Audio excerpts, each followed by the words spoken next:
जय श्री कृष्ण मित्रों, राधे श्याम। मैं पंडित मयंक तिवारी ज्योतिष प्रशिक्षक का स्वागत करता हूं। आज हम काल सर्प योग के बारे में जानेंगे।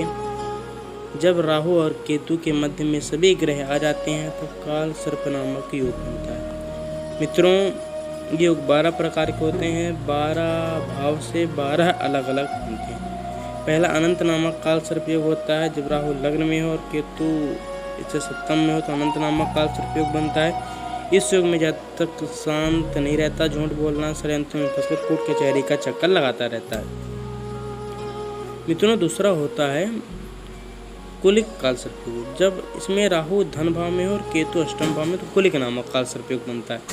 इसमें जब तक धन से दुखी, जीवन साथी के सुख में कमी आती है, गुर्दे की बीमारी रहती है, पिता के सुख का भाव रहता है, कदम कदम पे इसको अपमान सहना पड़ता है। मित्रों, तीसरा होता है वासुकी काल सर्प योग। जब राहु तृतीय भाव में हो और केतु अष्टम में हो तो वासुकी नामक काल सर्प योग बनाता है। इसमें जब तक पराक्रम में कमी होती है, भाग्योदय में बाधा होती है, नौकरी में इसको कष्ट होता है, विदेश यात्रा में भी इसको कष्ट उठाना पड़ता है। मित्रों, चौथा होता है शंखनाद काल सर्प योग। जब राहु चतुर्थ भाव में हो और केतु दसम भाव में हो तो शंखनाद काल सर्प योग होता है। इस योग में जब तक भाग्यहीन होता है, अपमानित होना पड़ता है, इसको नौकरी से निलंबित भी होना पड़ता है। कोई भी नौकरी करे उसे निलंबित होना पड़ता है। पांचवा होता है पद्म नामक काल सर्प योग। जो राहु पंचम में हो और केतु एकादश में हो तो पद्म नामक काल सर्प योग बनाता है। इस योग में जब तक संतान के सुख में अभाव रहता है, वृद्धावस्था में शत्रु बहुत होते हैं और सट्टे से इसको हानि होती है, इसे सट्टेबाजी इसको नहीं करना चाहिए। छठवां होता है महापद्म काल सर्प योग। जब राहु षष्ठ में हो और केतु द्वादश में तो महापद्म काल सर्प योग। इस योग में जब की पत्नी से विरह, यानी पत्नी से विरह रहती है, आय की कमी होती है, चरित्र में हनन होती है, कष्ट भोगना पड़ता है। और सातवां होता है तक्षक काल सर्प योग। मित्रों, ये नाम सुनते ही लग रहा है बहुत भयानक योग होगा, क्योंकि राजा परीक्षित विषय परेशान।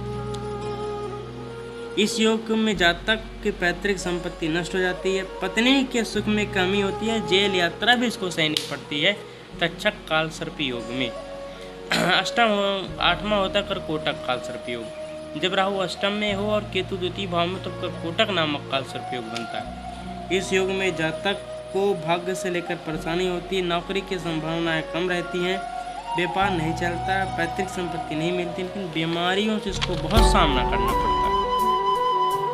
नौवां होता है शंखचूड़ काल सर्प योग। जब राहु नवम भाव में हो और केतु तृतीय भाव में बैठे हो तो शंखचूड़ काल सर्प योग बनाते हैं। इसमें व्यवसाय में इसको उतार चढ़ाव बना रहता है, स्वास्थ्य खराब रहता है।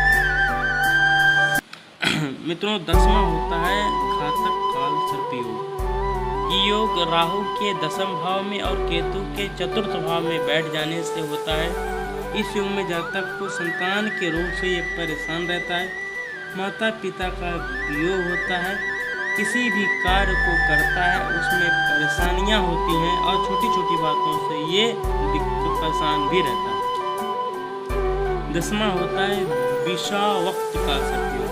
जब राहु एकादश में हो और केतु पंचम भाव में हो तो विषवाक्त नामक काल सर्प योग बनता है। इस योग में जातक घर से दूर रहता है, भाइयों से विवाद रहता है, हृदय रोग एवं शरीर की अवस्थाएं बहुत जर्जर रहती हैं एवं शारीरिक रोग इसके ऊपर बना रहता है। 12वां होता है शेषनाग काल सर्प योग। इस योग में जातक शत्रु से पीड़ित रहता है, स्वस्थ नहीं रहता, सुख में कमी रहती है, आँख के रोग से परेशान रहता है, न्यायालय का इसका चक्कर भी लगाना पड़ता है। ये योग राहु के द्वादश और केतु के षष्ठ में होने से बनता है। मित्रों, आज के विषय में हमने काल सर्प योग के बारे में जाना। अब आगे की वीडियो में मंगल दोष के बारे में जानेंगे। मित्रों, काल सर्प दोष की कैसे पूजा होती है, क्या करना चाहिए, क्या आप अपने पंडित जिसे जो आपके यहाँ पूजन पाठ करते हैं उससे पूछ सकते हैं और यथा विधि इसका उपयोग भी करा सकते हैं। जानेंगे कि काल सर्प योग कैसे होता है। जैसे हमने आपको बताया कि राहु और केतु के मध्य में सभी ग्रह तो काल सर्प योग बनाते हैं। कैसे? मान लीजिए अगर राहु पंचम में है और केतु एकादश में है तो ये हो कि एकादश से पंचम तक सभी ग्रह बैठे हों या फिर पंचम से एकादश में सभी ग्रह बैठे हैं। अगर एक भी ग्रह राहु और केतु के मध्य से बाहर चला गया, यानी कि जैसे राहु पंचम बैठा है, केतु एकादश में बैठे हैं, तो एकादश पंचम के बीच में कुछ ग्रह हैं और कुछ ग्रह पंचम से एकादश के बीच में दोनों तरफ ग्रह हैं, तो ये ग्रह दोनों तरफ नहीं होने चाहिए। जैसे आप स्क्रीन पे देख रहे हैं, ये राहु पंचम में और केतु एकादश में है। ये एकादश से पंचम तक में कोई ग्रह हो, ठीक, या पूरे ग्रह हो, ये पंचम से एकादश के बीच में कोई ग्रह हो, अगर ये दोनों तरफ ग्रह होंगे तो ये काल सर्प योग नहीं होगा।